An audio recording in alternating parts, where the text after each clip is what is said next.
Sean ustedes muy bienvenidos a El Debate de France 24. El pasado 10 de noviembre una noticia sacudía a Bolivia y a todo el mundo, y es que Evo Morales renunciaba a la presidencia de su país, y esto tras semanas de masivas protestas tanto a favor como en contra de su reelección en los últimos comicios presidenciales. Y a los manifestantes que exigían la renuncia de Evo Morales se sumaron las Fuerzas Armadas del país, y luego de llamar a nuevas elecciones, el exmandatario anunció su renuncia denunciando un golpe de Estado en su contra. Junto a él renunció además parte de su gabinete y se autoproclamó presidenta, quien era la segunda vicepresidenta del Senado. Estamos hablando de Jeanine Áñez, y para analizar este escenario conflictivo que atraviesa la nación sudamericana nos acompañan en los estudios de France 24 Sandra Borda. Ella es profesora del Departamento de Ciencia Política de la Universidad de los Andes de Colombia. También nos acompaña el señor Aldo Olano, doctor en estudios latinoamericanos, magíster en ciencia política y docente e investigador de la Facultad de Finanzas, Gobierno y Relaciones Internacionales de la Universidad Externado de Colombia. Desde La Paz nos acompañan en este debate Fernanda San Martín. Ella es diputada por el partido Unión Demócrata y también es abogada. Y también estará con nosotros Hugo Siles, exministro de Autonomías de Bolivia en el periodo 2015-2018. También es politólogo e internacionalista. Recordemos además que ustedes pueden ser parte del debate de France 24 a través de nuestras redes sociales. Pueden seguirnos en Facebook, en Instagram, en Twitter, en @France24_es, donde pueden dejar todos sus comentarios con el hashtag ElDebateF24. Y comencemos ya mismo este debate escuchando las palabras con las que el expresidente de Bolivia, Evo Morales, anunciaba su renuncia. Renunciar a mi cargo de presidencia. ¿Por qué decidí esta renuncia? Para que Mesa y Camacho no sigan persiguiendo a mis hermanos, dirigentes sindicales. Bueno, comenzamos este debate acerca de la difícil y dura, ¿no?, escena política que está atravesando por estos días Bolivia luego de la renuncia del presidente Evo Morales y tras semanas de manifestaciones, como decíamos, a favor y en contra.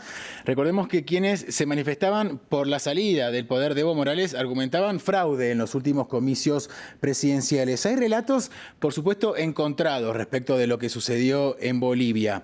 Y una pregunta clave, ¿no?, que divide las aguas es si hubo o no un golpe de Estado en la nación sudamericana. Con esta pregunta quisiera comenzar. Sandra, ¿cuál es su postura al respecto? ¿Hubo un golpe de Estado en la nación sudamericana?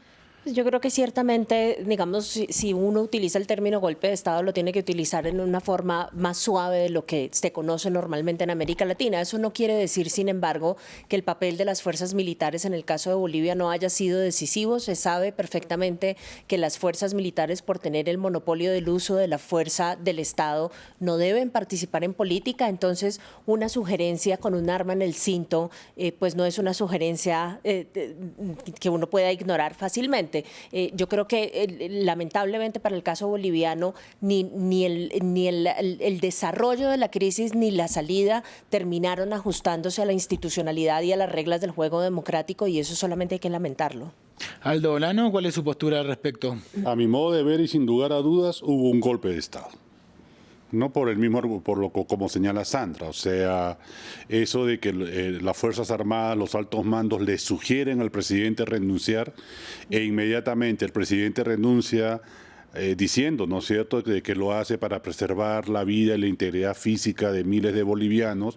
Eso supone que hubo una amenaza, ¿no es cierto?, no solamente a la integridad física del presidente, sino hubo una amenaza, ¿no es cierto?, sobre las acciones que las Fuerzas Armadas iban a tomar para neutralizar la presencia de Evo Morales en la presidencia, ¿no? Quisiera trasladarle esta misma pregunta que me parece básica, ¿no?, para comenzar este debate, también a Fernanda San Martín, que se encuentra en la capital boliviana, allí en La Paz. Señora Fernanda San Martín, ¿considera usted que lo que ocurrió en Bolivia fue un golpe de Estado? De ninguna manera, y hay que ser muy categóricos porque hay que remitirse al texto de la Constitución boliviana. La Constitución boliviana dice claramente que en el caso de una renuncia o de un abandono hay una sucesión constitucional. Yanine Áñez es la presidenta constitucional por una sucesión. No ha habido una serie de hechos y de solicitudes de renuncia de la ciudadanía que se ha trasladado a las calles, miles y miles de ciudadanos que han pedido la renuncia de Evo Morales y que a raíz de eso hay un amotinamiento de la policía que se repliega porque tenía las órdenes del gobierno de Evo Morales de reprimir duramente a la población. Luego de eso, nosotros tenemos un antecedente muy grave el año 2003 con las Fuerzas Armadas, en el cual ha ocurrido una cosa similar, se han amotinado los policías para no reprimir a la gente y han sacado a las Fuerzas Armadas. Lo que se ha negado en las Fuerzas Armadas ha sido a las órdenes del gobierno de Evo Morales de salir a reprimir a la gente en las calles y se ha puesto en su rol constitucional de no reprimir en las calles a los bolivianos y a las bolivianas. Fundamental de poner en contexto porque no hemos tenido una renuncia debida además a que los hechos de fraude en las elecciones de octubre han sido constatados de manera flagrante, no solamente por las denuncias internas y todo lo que se ha hecho a nivel interno, sino a nivel internacional por la propia auditoría de la OEA. Vamos a analizar un poquito en algunos momentos nada más estas denuncias de fraude por parte sobre todo de la Organización de Estados Americanos, pero quisiera también trasladarle la misma pregunta a Hugo Siles, quien fuera ministro de Autonomías de Bolivia, quien se encuentra en Santa Cruz, Bolivia. ¿Considera usted, señor Siles, que existió un golpe de Estado en Bolivia? Bueno, mire, es muy difícil hoy calificar esta situación de conflicto en el país como un golpe de Estado clásico, donde los militares salen a las calles con toda una logística armamentística. Sin duda, en ese sentido, el golpe clásico militar no ha existido, pero sí ha existido un golpe de Estado que está acompañado de una antesala de amenaza del uso de la fuerza, porque el que un comandante de las Fuerzas Armadas le pida la renuncia al comandante en jefe, al capitán general de las Fuerzas Armadas, que es el presidente, además de amotinamientos policiales en los 9 departamentos y de una convulsión social que está acompañada de la quema de casas de dirigentes y autoridades del MAS y PCP, de la quema de la casa del presidente de la Cámara de Diputados, de la casa del gobernador de Oruro, de la casa del gobernador de Potosí, de la quema de la casa del ministro de Minería y la quema de la casa de los familiares del ministro de Minería y el secuestro, además de otros vejámenes y humillaciones que se hicieron contra autoridades del MAS y PCP. Sin duda que en ese escenario, por supuesto de que un rompimiento al orden constitucional, más allá de la Constitución, más allá de la sucesión, eso es discutible, seguramente que el debate jurídico es muy amplio, pero lo cierto es que el presidente Evo Morales renuncia al cargo de la presidencia, cuyo mandato estaba definido por la Constitución Política del Estado hasta el 22 de enero del 2020, por motivo de esta situación que le asesta desde el punto de vista de la amenaza al uso de la fuerza, las Fuerzas Armadas, el Ejército y la Policía. Curiosamente, hoy en Bolivia las Fuerzas Armadas están en la calle, están haciendo uso de sus armas de reglamento letales y disparando a los ciudadanos, a los manifestantes que por supuesto están todavía en un clima de convulsión en Bolivia. Nadie, ninguno en Bolivia, ninguna autoridad, ni la diputada que está en La Paz, ni quien habla, nadie podría aceptar que la situación en Bolivia hoy siga degenerándose en una violencia de enfrentamiento entre los bolivianos. Pero hay que decir las cosas por su nombre. La interrupción al mandato del presidente Evo Morales está antecedida de la amenaza del uso de la fuerza, amotinamiento policial y una serie de barbaridades que se hicieron contra las autoridades del MAS y PCP en diferentes partes del país. Ahora, estas opiniones tan diversas, ¿no?, en torno a si fue o no un golpe de Estado, pareciera que nos llevan a la conclusión de que el concepto golpe de Estado no estaría claro, no estaría consensuado, no habría, ¿no?, una definición dentro de la cual se podría decir, bueno, esto es o no un golpe de Estado. Tendríamos que entonces quizás ir a una definición de golpe de Estado. Para usted, Sandra Borda, ¿qué es un golpe de Estado entonces? Es una interrupción de un mandato democrático haciendo uso de la fuerza o amenazando con hacer uso de la fuerza. Básicamente implica que los militares tienen que jugar un papel fundamental, cosa que además rompe completamente las reglas del juego democrático, porque como dije antes, los militares no pueden hacer política e independientemente de las formas que se les quiera dar a esto, si el presidente se resiste más o se resiste menos, si decide renunciar o si decide quedarse e invocar, digamos, un poco más de violencia por parte de las Fuerzas Armadas, creo que en cualquiera de los dos casos el resultado es el mismo y es que se interrumpe un mandato. Ahora, simplemente quisiera decir que el mandato digamos, tampoco era súper legítimo, que había dos antecedentes serios. Uno es el antecedente de ignorar digamos, el mandato de la gente en materia de reelección, y el otro es el resultado de las elecciones que entró en grandes dudas por cuenta del manejo de la información por parte del gobierno. No estoy diciendo que eso justifique el uso de la fuerza o la amenaza del uso de la fuerza, simplemente estoy diciendo que de los dos lados hay pecados grandes. Fernanda San Martín, usted planteaba desde su punto de vista que aquí no ha habido un golpe de Estado. Para usted, ¿qué sería un golpe de Estado? ¿Qué caracterizaría entonces a un golpe de Estado? Bueno, primero, hacer una aclaración de las dos mentiras categóricas que ha dicho hace un momento el exministro Siles. Primero, ha habido una manifestación de gente, de ciudadanos en las calles, de miles de personas de más de 18 días, que han sido los que han solicitado de manera continua la renuncia de Evo Morales por el fraude que se ha cometido. No han sido las Fuerzas Armadas quienes han solicitado la renuncia, primero han sido los ciudadanos. Y eso tiene una diferencia absolutamente categórica en lo que están queriendo demostrar y están queriendo, lo que pasa es disfrazar una situación con mentiras. La segunda mentira es que no ha habido un disparo de las Fuerzas Armadas en estos momentos contra bolivianos y bolivianas. Están junto con la policía haciendo patrullajes, están resguardando la paz, pero no ha habido ni un solo disparo de las Fuerzas Armadas contra los bolivianos y bolivianas. Eso es absolutamente mentira. Cuando hablan de un golpe de Estado, primero a mí me parece que es esta renuncia del presidente Evo Morales ha sido esencialmente para evitar su responsabilidad penal, y no solamente la de él, sino también de su entero gabinete en la comisión de fraude en las elecciones del pasado 20 de octubre. Y eso es fundamental, porque eso también es una de las excusas que he puesto para poder no tener esta responsabilidad penal, que deberá tenerla en su momento el Movimiento al Socialismo, el presidente Evo Morales y todos los demás del gabinete, porque la propia presidenta del Tribunal Supremo Electoral, que ha aceptado la comisión de fraude en los comicios, resulta que también ha denunciado que ella ha recibido órdenes directas del gobierno de Evo Morales. Y para ser más concretos, ¿qué es un golpe de Estado para usted, Fernanda?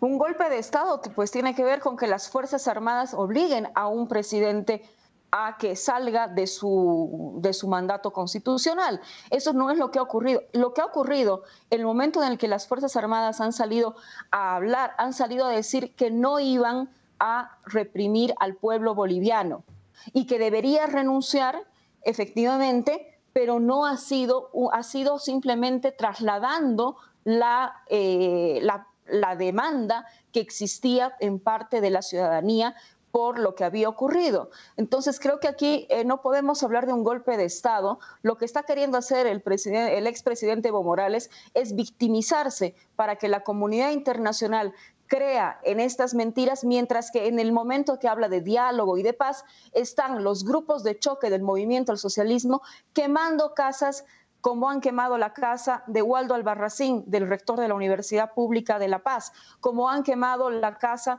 de Casimira Lema, periodista también en La Paz, como han quemado y destrozado estaciones policiales en un acto absolutamente terrorista. Ya vuelvo con usted, Fernanda, para hablar precisamente de estos actos de violencia, tanto perpetrados por seguidores de Evo Morales como manifestantes opositores. Quisiera preguntarle a Hugo Siles, exministro de Autonomías de Bolivia, ¿qué le responde a Fernanda San Martín? No sé si pudo escuchar sus palabras.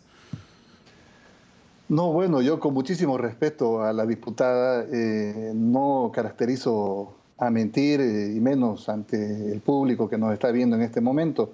Le estoy transmitiendo la información que usted conoce y todos conocemos, porque el antecedente para que se den estos hechos, que luego forzaron la renuncia del presidente Evo Morales, pedido por las Fuerzas Armadas, eso tampoco es una mentira, o el amotinamiento de los policías en los 9 departamentos, está acompañado pues de una serie de quemas, de vandalismo, de acciones que se reproducen mucho antes de lo que usted señala, la quema lamentable de 2 domicilios de 2 ciudadanos en La Paz, pero mucho antes, usted parece que no está recordando, se quemaron la casa del presidente de la Cámara de Diputados, se quemó la casa del gobernador de Oruro, la casa del gobernador de Potosí, la casa del ministro de Minería, además de una serie de enfrentamientos y violencia, amenazas, secuestros.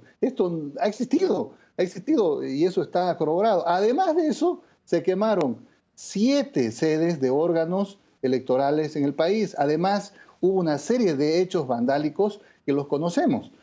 Y lo segundo que es importante mencionar y no hay que desconocerlo, el presidente Evo Morales jamás ordenó que se use la fuerza, que salga el ejército, no se declaró estado de sitio, no se hizo absolutamente nada referido a enfrentar a los bolivianos, ni siquiera la policía, y eso está registrado, hizo uso de una capacidad de represión, sino de contención y de reacción. Eso lo hemos visto en las diferentes manifestaciones que se han dado en el país. Entonces tenemos que poner las cosas por su nombre. Más allá de que usted y yo tengamos diferencias ideológicas o de posición, en este momento lo más importante, diputada, es que podamos encontrar alternativas y vías de solución a este conflicto. Yo estoy seguro que usted y muchos de los diputados de oposición, de Unidad Demócrata, están conscientes de que esta vorágine de enfrentamientos no va a acabar en la medida que tengamos la capacidad, los actores políticos y la voluntad para encontrar caminos de diálogo. Porque mañana podemos estar en otra entrevista con usted y probablemente nos estemos imponiendo cuántos muertos han habido el día de hoy, cuántos muertos van a haber mañana. Eso no me parece responsable y yo sin duda lamento muchísimo que en Bolivia no nos pongamos de acuerdo en este momento. Hablemos ahora de quien asumió como presidenta, quien se autoproclamó como presidenta boliviana. Estamos hablando de Jeanine Áñez. Ella era la segunda vicepresidenta del Senado de Bolivia y lo hizo haciendo referencia al artículo 170 de la Constitución Política de Bolivia, que dice que en caso de una ausencia definitiva del jefe de Estado, del presidente o de la presidenta, debería ser reemplazado por su vicepresidente o vicepresidenta, sino ante la falta de esta, por la presidenta o presidente de la Cámara de Diputados, y luego un plazo máximo de 20 días para convocar a elecciones. Ahora, ninguna de estas personalidades de estos cargos está en sus funciones, ¿no? Han presentado sus renuncias. Comienzo por Sandra, ¿considera que está legitimada la señora Áñez para ejercer la presidencia del país? Pues digamos, la sucesión está dada de acuerdo con la Constitución, pero creo que definitivamente lo que sigue ahora es convocar a unas elecciones lo más pronto posible. Hay un problema grave y es que el oficialismo, digamos, no estuvo presente y no hizo parte. Quórum. Exacto, no hizo parte del proceso pues de asunción del poder y adicionalmente, digamos, hay toda una discusión acerca de hecho no hay ninguna discusión, la Constitución lo dice claramente, tiene que convocar a las elecciones, se trata de una cosa temporal. Uno lo que esperaría para darle un poco más de estabilidad al país y adicionalmente para que se retorne a la legalidad que tanto de un lado como del otro se abandonó de diversas formas, es justamente que esta persona convoque rápidamente a elecciones, que estas elecciones sean de nuevo verificadas y vigiladas por organismos internacionales. Ojalá no fuera solamente la Organización de Estados Americanos, que hoy pasa por por un bache de credibilidad un poco complicado, que fueran también otras organizaciones y con esto se pudiese dar por superada la crisis por la que está atravesando Bolivia. A mí, sin embargo, digamos, me causa un poco de cautela en el análisis, pues el nivel de polarización en el que se encuentran los partidos y la sociedad boliviana a estas alturas del asunto, porque entre más rápido se dé la transición política hacia un régimen democrático que uno pueda definir como un régimen legítimo, pues mucho más rápido se van a empezar a saldar esos grandes abismos ideológicos y políticos que se han abierto en Bolivia, ojalá, ¿no? Aldo, hablemos, ¿no?, de esta falta de quórum que sacó a relucir Sandra, porque, como ella misma decíamos, el reglamento de la Cámara de Senadores dice que, por supuesto, el quórum es una razón, que no haya quórum es razón suficiente para suspender lo que haya salido de esa sesión. En ese sentido, entonces, Yanine Áñez, ¿estaría legitimada políticamente para ejercer la presidencia? Para nada. Políticamente hablando está totalmente deslegitimada. Legalmente quizás en algunas cosas, pero políticamente hablando es completamente ilegítimo el mandato que ha asumido esta señora, ¿no?, Yanine, por varias razones. Mira, yo quería referirme a lo siguiente, o sea, estamos dejando de lado también la participación de otros actores en la crisis que se ha vivido en Bolivia en las últimas semanas. Sí, eso hay que, creo yo, hay que explicitarlo. ¿Sí? O sea, más o menos se ha transmitido la noticia, que se ha vuelto sentido común, ¿no es cierto?, de que son dos bandos, uno los que siguen al presidente Evo Morales y otros los que están liderados por este personaje bastante nefasto, el Macho Camacho y una gente, los dirigentes empresariales de Santa Cruz. De los comités, exacto, yo creo que ahí estamos cometiendo una equivocación en el análisis, porque aquí estamos hablando de que el golpe de Estado se produce en el contexto de una insurgencia popular que abarca múltiples actores. Estamos dejando de lado, por ejemplo, a la gente que, siendo opositora de Evo Morales, no está sintonizada con lo que propone esta gente de Santa Cruz o esta gente como Luis Fernando Camacho. Estamos hablando también de un importante sector, ¿no es cierto?, de la sociedad integrada por campesinos, dirigentes sindicales, obreros, pobladores urbanos, que ya desde hace algún tiempo manifestaban su oposición al gobierno de Evo Morales y que de alguna manera también manifestaron su oposición al intento reeleccionista. Pero esa no es la causa fundamental para que estos sectores se hayan separado o distanciado del gobierno de Evo Morales. Hay otras cosas, hay otras políticas que durante el gobierno de Evo Morales se adelantaron y que provocaron el distanciamiento con estos sectores de la población. Hoy día esos sectores de la población se están manifestando, ¿no es cierto?, en ciudades como El Alto, lo estamos viendo en las grandes movilizaciones campesinas que se están dando en todo el país, lo estamos viendo en el cabildo que se hizo en la Plaza Central de La Paz, y ahí sí la gente que está respaldando a la actual presidenta está ausente. Está ausente porque claro, la actual presidenta se sostiene sobre todo en el apoyo que le han dado las Fuerzas Armadas. Hay imágenes, ¿no es cierto?, de cómo los integrantes de las Fuerzas Armadas impidieron el ingreso de los senadores del MAS a la sesión que se había convocado para elegir al presidente. Perdón que le interrumpa, pero que sacó a relucir y que es interesante y que tiene que ver con los comités cívicos, ¿no? Gran parte de nuestra audiencia internacional a lo mejor no está al tanto de quiénes son y qué poder tienen en Bolivia. Y esto se lo quisiera preguntar a Hugo Siles, quien se encuentra en Santa Cruz de la Sierra, allí en Bolivia. ¿Qué son los comités cívicos? Sobre todo, como le decía, para explicárselo a nuestra audiencia internacional, y qué poder tienen. Han jugado un rol importante, ¿no?, en este escenario de la crisis política de Bolivia, junto a manifestantes opositores, junto a las Fuerzas Armadas también. Bueno, los comités cívicos son lo que en la ciencia política se conoce como los grupos de interés, es decir, son agrupaciones de ciudadanos que tienen un interés definido en agendas sociales, pueden ser de demandas económicas. Obviamente que están separados del rol de los partidos políticos o de otros grupos de presión, grupos de interés. En realidad, grupos de presión y grupos de interés sería la conceptualización tal vez más cabal dentro de la ciencia política.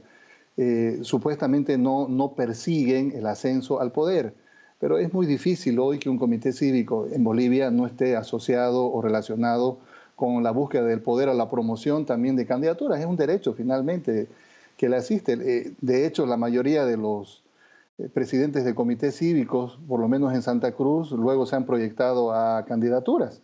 De ahí que muchos dicen que el señor Camacho está proyectando una candidatura a la gobernación acá en Santa Cruz o a la alcaldía. Bueno, es un derecho también que le asiste, pero esos son los comités cívicos, para que se entienda. Son grupos de presión, grupos de interés conceptualizados en la ciencia política. No supuestamente persiguen los fines propios de un partido político, no son plataformas para poder acceder al poder, pero sí son grupos de presión, interés sobre determinadas agendas. Esa es la especificación tal vez clásica. Ahora, obviamente, desde la coyuntura local, desde la historia en el país, tienen sus características propias, como pasa en cualquier parte del mundo. Ahora, Bolivia es uno de los pocos países de América Latina y del Caribe que, según cifras de la propia Comisión Económica para América Latina y el Caribe, hablamos de la CEPAL, también cifras del Banco Mundial, ha crecido y que tiene perspectivas de crecimiento para los próximos años.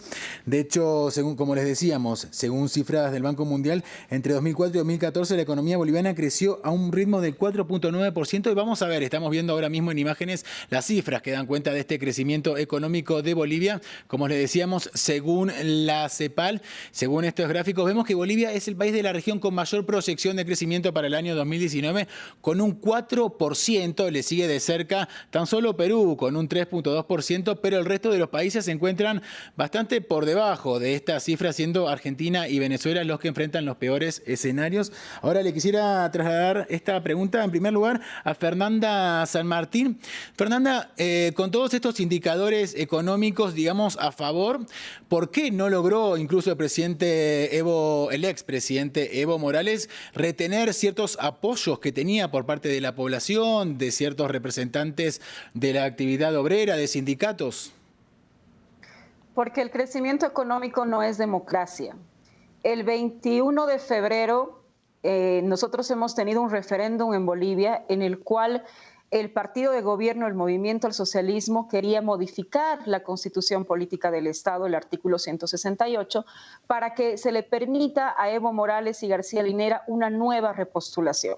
La población, en su mayoría, dijo no a esa modificación. Aún con la promesa de Evo Morales de irse a su casa si perdía el referéndum, arguyó una demanda de derecho humano a la reelección para poder habilitarse de manera fraudulenta en contra de las normas democráticas y de la propia Constitución boliviana en estas elecciones. Entonces, hay un tema de una democracia que ha sido absolutamente vilipendiada por el Movimiento al Socialismo. Y yo quiero hacerle mención a lo que decía el señor Siles, otra vez minimiza el pedido ciudadano de miles de personas en los cabildos, en las calles, en los 9 departamentos, cabildos multitudinarios en las principales ciudades del país, pidiendo la renuncia de Evo Morales. El presidente se ha robado, el expresidente Evo Morales se ha robado las elecciones, y eso es lo que ha desencadenado esta crisis. Con referencia al quórum que hablamos, que están ahí en el estudio, no se requiere ninguna aprobación de la Asamblea Legislativa para la sucesión constitucional. Y que creo que queda eso muy claro en el artículo 170, porque no estamos simplemente frente a una renuncia que podía haberse tratado del presidente y vicepresidente si ellos hubieran continuado en el país, en territorio boliviano, y no hubiera habido ningún impedimento ni ningún asilo de por medio, como lo han solicitado, porque en este caso el artículo 170 es claro: la presidenta o el presidente de Estado cesará en su mandato por ausencia o impedimento definitivo. Esto dice la Constitución. Entonces, aquí lo que se ha hecho es una decisión simplemente de un formalismo, porque no es la Asamblea Legislativa. Para los que nos están escuchando y tienen sistemas parlamentarios, hay una diferencia muy grande entre el sistema parlamentario y el sistema presidencialista. En el sistema presidencialista, como en Bolivia, no se requiere que la Asamblea Legislativa sea la que posesione al Ejecutivo. Es simplemente un acto protocolar que se realiza en la Asamblea Legislativa para la toma de juramento del presidente. Fernanda, perdón que le interrumpa un segundito, pero hay una duda que está en el aire. ¿No se requiere también todavía que sean rechazadas o aceptadas todas estas renuncias, tanto la del presidente Evo Morales como la del vicepresidente y los demás funcionarios que dimitieron? No, justamente, el artículo 170 es claro, hay un cese de funciones del presidente y vicepresidente porque no están en el país, se han salido del país, se han fugado del país y han pedido asilo a un tercer país. De hecho, eso ya constituye un cese absoluto de las funciones, por lo tanto no se requiere que se apruebe nada dentro de la Asamblea. Si se hubieran quedado en el país, sí, han abandonado no solamente el país, sino seguramente también a su propia gente, y ahí ha inviabilizado el tema de una asamblea que pueda venir a tratar la renuncia de estas dos personas. Yo quiero volver a recuperar un poco el tema que decía el señor Siles. Que le interrumpo, María Fernanda, pero nos quedan tan solo 3 minutos de programa y por eso quisiera dedicárselos a cada uno de nuestros invitados para comenzar con un proceso de conclusiones. Sandra Borda, para comenzar a analizar las conclusiones y ir finalizando este debate, ¿cuáles son sus conclusiones, valga la redundancia, respecto de lo que ha sucedido en Bolivia? ¿Lo considera golpe, sea considerado golpe o no? ¿Y cómo ve de cara a futuro? ¿En qué puede decantar esta situación? Sí, quería volver justamente al punto que habías hecho sobre el desempeño económico y cuáles son las razones por las cuales un buen desempeño económico no necesariamente se traduce, digamos, en continuidad democrática. Yo creo que ahí se han desarrollado argumentos muy peligrosos por parte tanto de la izquierda como la derecha en América Latina, porque esa es la misma acusación que se le hace al presidente Piñera. Mal desempeño económico, bueno, ya está. El punto aquí es que por muy buen desempeño que haya, las reglas del juego democrático requieren alternancia en el poder y parte de la responsabilidad de lo que está sucediendo tiene que ver con la incapacidad del oficialismo de crear alternativas de poder que lo sustituyan. Por eso estamos en la situación en la que estamos. Aldo Olano, sus perspectivas para concluir acerca de la situación y también un poco acerca del futuro, ¿no? Que puede... Pues el futuro inmediato yo lo veo de la siguiente manera. No creo que el gobierno de Yanine dure mucho. La verdad, le soy sincero, yo creo que eso se cae en los próximos días. Y se va a caer por una serie de razones. O sea, la diputada menciona de que no hay necesidad de que nadie acepte la renuncia. Oiga, en cualquier lugar del mundo, cuando el presidente renuncia, alguien tiene que aceptarle la renuncia. Y ese, por lo general, es el Congreso. ¿Sí? El Congreso debió sesionar, aceptar la renuncia y nombrar, ¿no es cierto?, de manera constitucional al nuevo presidente. Nos queda solo un minuto. Hugo Siles, brevemente le pido en algunos segundos sus conclusiones al respecto. Claro, podríamos enfrascarnos en una discusión leyulesca con la diputada San Martín y creo que no alcanzaríamos ningún resultado. Está claro de que una segunda vicepresidenta, para haber llegado según la sucesión constitucional y forzar esta autoproclamación o esta posesión, ha tenido que aparecer todo un corolario de pedidos de renuncia, quemas de casa, le han quemado la casa al presidente de la Cámara de Diputados, todo eso. No es posible que hoy en Bolivia se pueda desconocer los avances, el desarrollo que se tiene, incluso en los cabildos y los referéndums que están en la Constitución. La actual Constitución fue rechazada por todos los opositores. Por eso es importante hoy pacificar y acordar y dialogar. Agradezco a todos nuestros invitados, Sandra Borda, Fernanda San Martín, Aldo Olano y Hugo Siles, por haber participado de este debate en France 24, y a nuestra audiencia le invito a continuar informándose en el resto de nuestra programación y en france24.com.